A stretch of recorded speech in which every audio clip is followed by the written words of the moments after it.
Andrew Miller, Shane Black from Hook'emHeadlines.com. We're coming back at y'all today with a regional preview. Texas was selected for the Coral Gables Regional, which is hosted by number 9 Miami.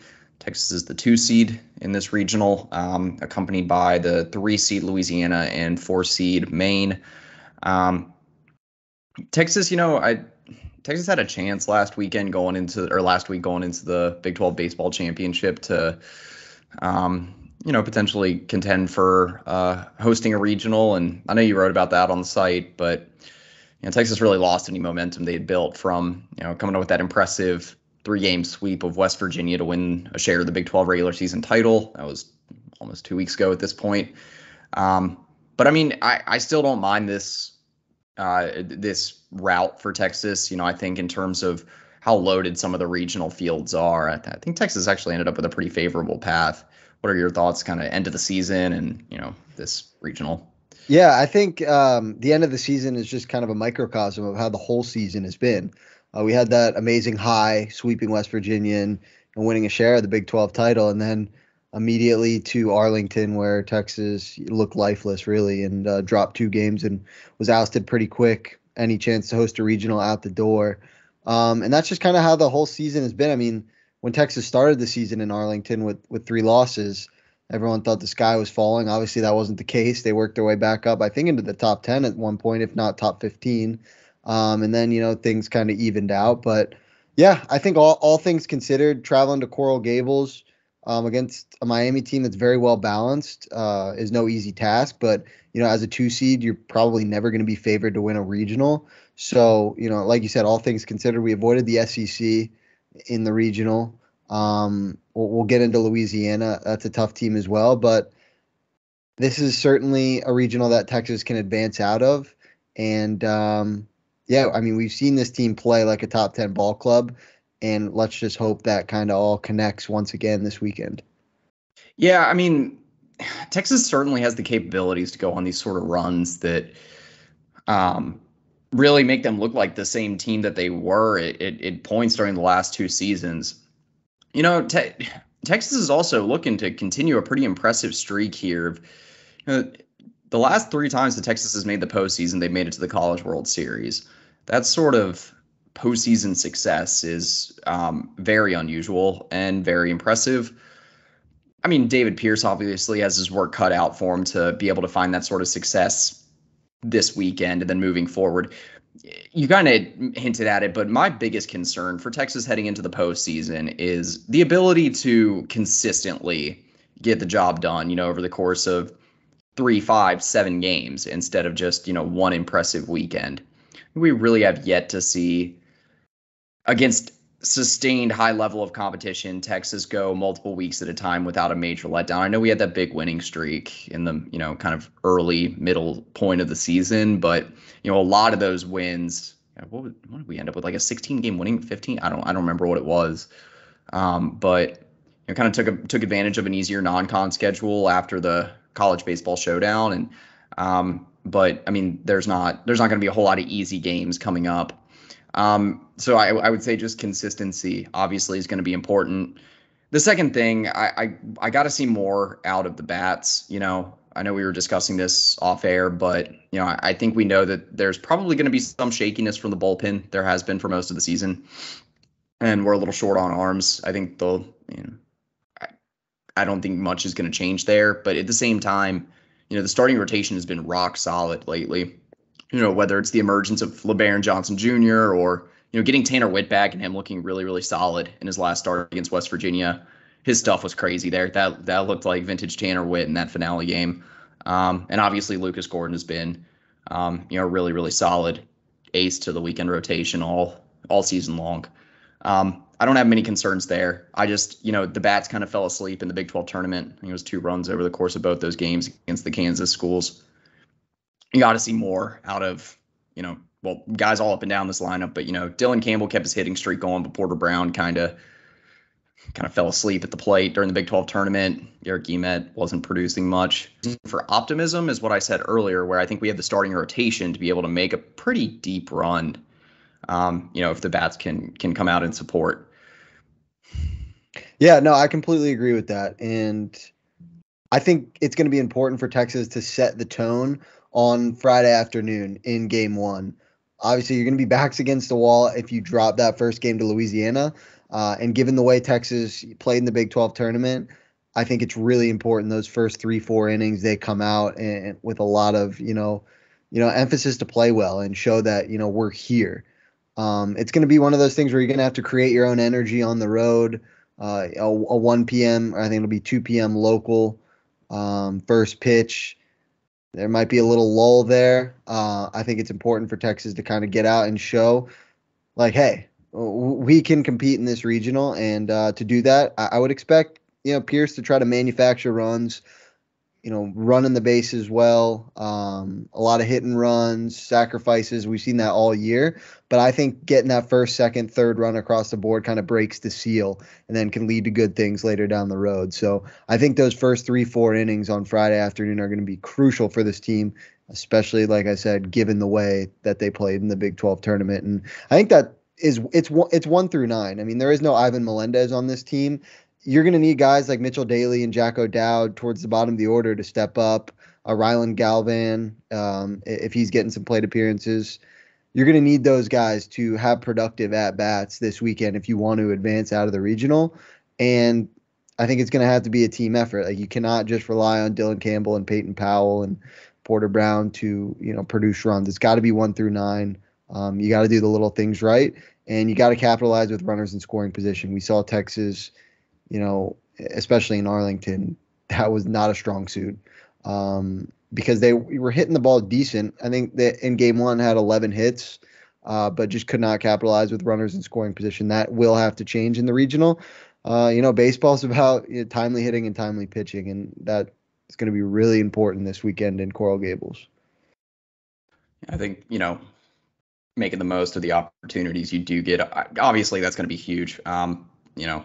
Texas had 2 winnable games where they stranded well over a dozen. I believe it was well over a dozen runners left on base in those 2 games in Arlington last weekend. So let's go ahead and get into the Coral Gables Regional. Let's look at the first matchup. So Texas, again, they're the 2 seed in this. You mentioned it's Friday at 2 p.m. start time. Taking on number 3 Louisiana, one of the top teams in the Sun Belt this season. Louisiana comes in, I believe, with a record of 40-22. They didn't win the Sun Belt, but again, one of the better teams there. Louisiana's a team that they're not really that bad at anything, but outside of just running the bases incredibly well, having a lot of speed, there's nothing to me that really jumps off the page about them. It's also a team that you can't make too many mistakes against, because if you do, they're going to make you pay. You got to be buttoned up with your defense. I mean, the pitching obviously has to be solid. And, Louisiana's still a team that can drive in runs. The run support's still going to have to be there. So, I'm not uber concerned about this matchup. I think this is still one that's pretty favorable to Texas. Yeah, I think you got to feel confident with Lucas Gordon on the mound. He's proven he's a big game pitcher. And like you said, Louisiana isn't going to beat themselves. But if you put pressure on them, there's a recipe for success there. Nothing really jumped off the page. We had this conversation off camera. I wouldn't, take them lightly just because, they play in the Sun Belt. The Sun Belt's a really good baseball league, and we were talking, was the Sun Belt better this year at the top than the Big 12? And I think you could, make an argument for that. So Louisiana has played their fair share of very good teams this year, so they're going to be ready for this matchup. But with Lucas Gordon on the mound, you have to feel confident because I think he's going to give you at least 6-7 innings. We've seen him in postseason play before, pitch really well. So it's just going to be about, can Texas manufacture runs? I think if you get to that 5-run mark, you got to feel confident that you're going to walk away with a win here. Obviously, that has very thin margin of error. You don't. Ideally, you score more than that, but I think Gordon's going to come out and pitch really well and give you a chance to win. It's just about, like I mentioned earlier, getting on the board early, creating that momentum, and that you can really just kind of cycle and roll with, not only throughout Friday's game, but the whole weekend. Yeah, I think our pitching staff is going to be a major advantage for us. Almost no matter who we face. Miami's got some good arms, but we definitely have the edge over Louisiana and Maine. I believe the Friday pitcher for Louisiana is going to be junior righty Jackson Nazu. Sorry if I said that name wrong. I believe he's a Florida State transfer. Nazu, he's ERA north of 6. He's had some decent outings here lately. Kind of got off to a rocky start this season from the looks of it. But, I think, like I said, I think we're going to have the edge with the starting pitching. But Louisiana has a little bit of depth of arms. I wouldn't doubt that they have the better bullpen of the two teams. So, like you said, you got to get some momentum, capitalize on it early.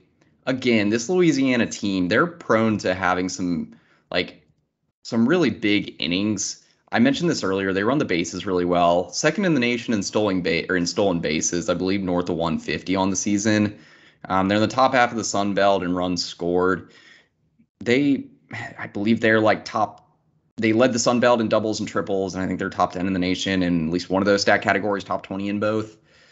Point being that, this is a team that can dink and dunk you, and, before you know it, without getting a home run, they've put up 3-4 runs on you in a single inning. Like I said, with our bullpen, that can be a recipe for disaster.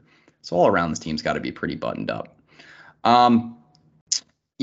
If Texas can get through this game, I do like their chances just because, you start getting 2 or 3 deep into the staff. I think that's where Texas's advantage really comes out. Having LeBaron Johnson to get to pitch against Miami or Maine on Saturday, more than likely Miami, if Texas does win, is still, again, a really, really big advantage. LeBaron Johnson started out the season as one of the midweek pitchers and then kind of worked his way into the rotation. So he's shown that he can get it done against a multitude of different opponents. I mean, he's been solid against some of the better teams in the Big 12, and he's been solid against some of the weaker midweek opponents that Texas has faced. So, I think getting to see those different situations will play to his advantage here too. If we get to Saturday's game and we've got to win, that's where I start feeling really good about Texas's momentum in this regional. And if we start out 0-1, again, given not just how good Miami is, but the inconsistencies we've seen from this team this season, that's where I start to get a little concerned. Yeah, I mean, if you start out 0-1, then you're going to have to win 4 straight to win the regional.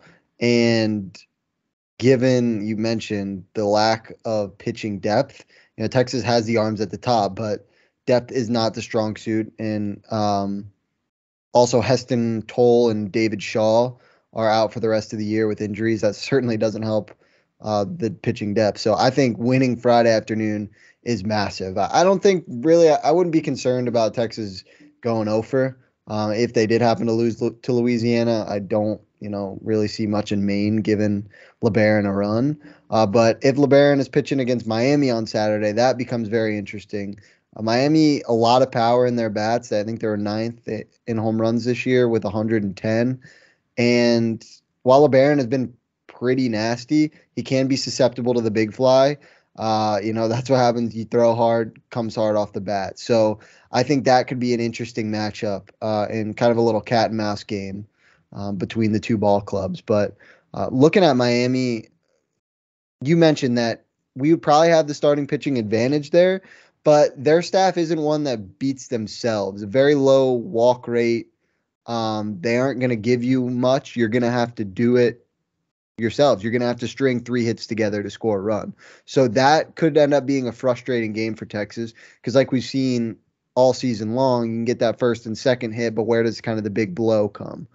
So I think that could present some problems for the Longhorns. And, that's a game that you go into on Miami's home field as a clear underdog. But if you win it and you start the regional off 2-0, you're in the driver's seat, not only to win the regional, but we've mentioned momentum with Texas all year long. If they start putting a few wins together this weekend, I think that translates to a potential super. And then, hopefully Omaha. I know I'm getting a little, ahead of my skis right now, but college baseball is all about momentum, and Texas this season has been the epitome of that. So 1 win turns to 2 and 2 turns to 4, and then you're looking up and you're in Omaha. So obviously that's very wishful thinking, but, I think something just to be aware of as well. Yeah, I'll give a few thoughts on Miami just before we conclude looking at other teams. Kind of reel this back in a little bit before we get to expectations the rest of the way for Texas. Yeah, I mean, Miami, what scares me the most about Miami is their hitting, like the depth in their lineup. I think you mentioned this already, but Miami's got, I think it's three guys in the lineup with OPSs over 1,000 or at least north of 1080. They've also got, you mentioned the home runs. I think what do they have, like six guys with double digit home runs on the season? It's there, yeah, six, and two guys with 16. So there's a lot of guys that can make you pay in that lineup. They also got two guys coming off the bench with OPSs over 1,000 that have played in more than 25 games this season. So from top to bottom, Miami is a really solid lineup. This is where the pitching matchups, like you said, are going to come into play. Miami's two best pitchers, I think their two best starters, both have ERAs north of 4. And I believe their team ERA is somewhere around like 4.5 to 5. So, I mean, while that's pretty run of the mill in college baseball, Miami's pitching staff, especially the starters, nothing to write home about really. So that's where you have to milk the advantage. Because if Texas has a bad start or bullpen kind of lets things go, Miami's also going to be a team that's going to make Texas pay, kind of like you said. Let's go and get into predictions here. What are you thinking for Texas in this regional, and then just overall? Yeah. God, I mean, it would not shock me if Texas won this regional, but I just think there's been too many inconsistencies this year for me to pick them against a team like Miami, who's been pretty consistent themselves. You mentioned 1 through 9 in their lineup, not a ton of holes. So I think Texas beats Louisiana on Friday, and I think it's going to come down to a Miami-Texas as the final two teams left in this region. But I would just have to give the slight edge to the Canes, maybe in a winner-go-home game when Texas really kind of all out of pitchers and Miami just kind of puts it on them on the scoreboard. But like I said, it would not surprise me at all if Texas ended up making a run to Omaha. But I just don't see it this year with the consistency, especially once you go a little deeper into the bullpen. Yeah, that's my biggest concern about Texas this postseason is just that. I mean, what happens when you get past that initial round of quality starters? I think that they can? Here's how I think Texas can win it: is if you manage to win decisively without using too many arms out of the bullpen on Friday and your first game on Saturday. That puts you in a position to go into, I believe that would be a Sunday game with Tanner Witt, and you can just go ahead and wrap it up right there. Texas, I think you either get it done in like 3 games or you're just probably not going to do it. You're right. I think Texas is going to win that first game on Friday. I'll give my realistic because I really don't know. Like I said, that first thing I just said, I actually wouldn't doubt that Texas could just pull off a stunner and kind of do what they did to West Virginia the other weekend and just blow through the competition. Set themselves up nicely for the Super Regional. Looking at it the other way, I do think Texas has a high floor here. I think maybe the more realistic or down to earth prediction would be, they beat Louisiana on Friday and then, kind of have a little bit of a setback on Saturday and then they're knocked out on Sunday. Let's take more of an overarching look at this here, just for postseason college baseball.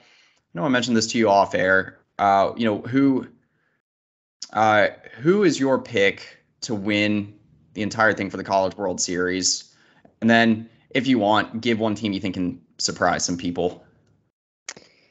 Yeah. So my pick to win it all would be the Florida Gators. I think they're the number 2 overall national seed.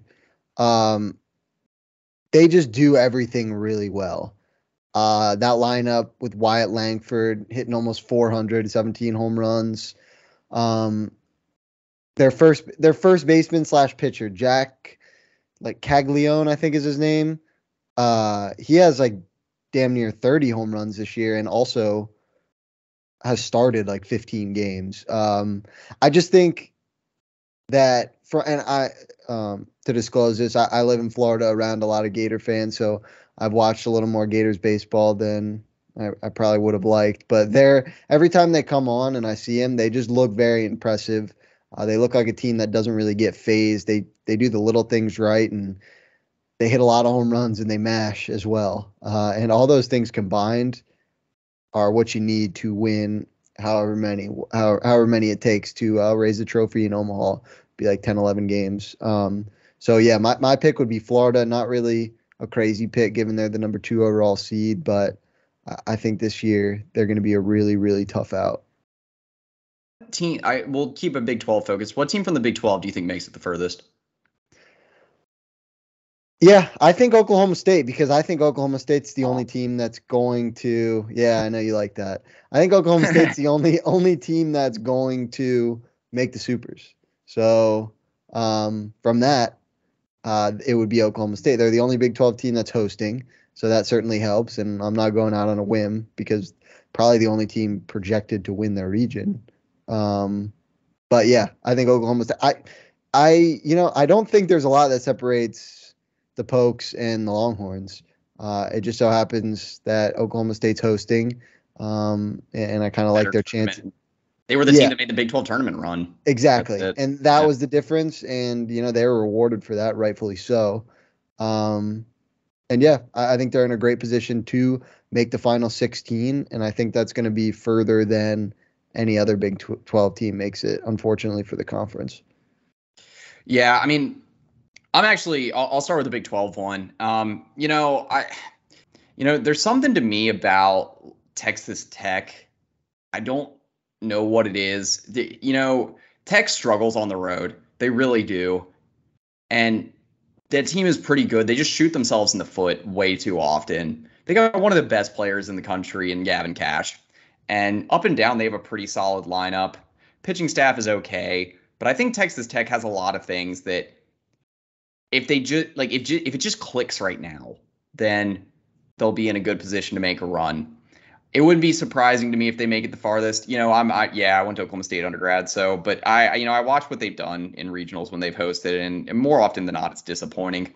Yeah, I guess overall, I mean, it's hard not to pick the SEC to win it all this year, unless you're kind of like a big fan of like Wake Forest or someone like that. I like Vanderbilt. I know that I'm kind of falling for what they did in the SEC tournament there, but Vanderbilt's just been a really solid postseason pick lately. Pretty well-rounded team. They are firing on all cylinders right now.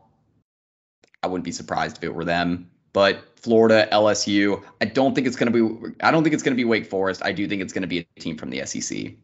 Yeah, no, I picking someone from the SEC, just kind of blindly throwing a dart is the best way to go here. Yeah. But it could be, like that old adage that the Big Ten likes to use in college basketball, like, oh, our conference is so tough, we beat each other up all regular season that we're out of gas when the tournament comes around. But I think there's a little bit different. It'll be a little different in college baseball. I think the SEC is going to reign king, and I wouldn't be surprised if they sent 6 teams to Omaha. Like, that would not shock me in the slightest. Yeah. And, I was thinking about mentioning this at the outset, but like, I think we're just overrated in this. I don't know if you've seen the College World Series odds, but I think we're the 12th odds on favorite to win the College World Series. I know that they're just kind of falling for the whole Texas baseball thing there, but my God, that's overrating us, I think.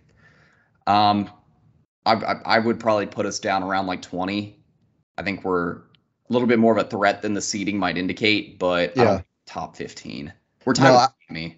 Yeah, no, I think that's a little crazy. I do think it should be one of those things where I agree with you, like, in that 20 to 25 range. But if we do win the regional, I think that's where you should see that price, rise dramatically, because we talked about it, all video. But with this Texas baseball team, it's been about momentum. So if they start rolling here, then I could easily see them, making a run. But you're right. It is all on the name of Texas baseball. And I think it is cool to note that Texas and Miami, the 2 teams with the most College World Series appearances. First and third, I think. Oh, first and USC second. I think it's Florida State. Anyway, any other thoughts on the regional? No, I'm excited. You mentioned this offline, but the spring season of college athletics is winding down. So let's hope that the Longhorns can make it last as long as possible, because after that we turn our focus to summer workouts, which is always fun as well. But I like to see games that really matter. So let's hope this lasts a little longer. Yeah, that's fair. All right. Well, we'll have some more coverage on this, definitely at the site. So I'll link up some work that we've done for the site below, as always. But yeah, for Andrew Miller, Shane Black at Hook'emHeadlines.com, that's pretty much it. Hook 'em. Hook 'em.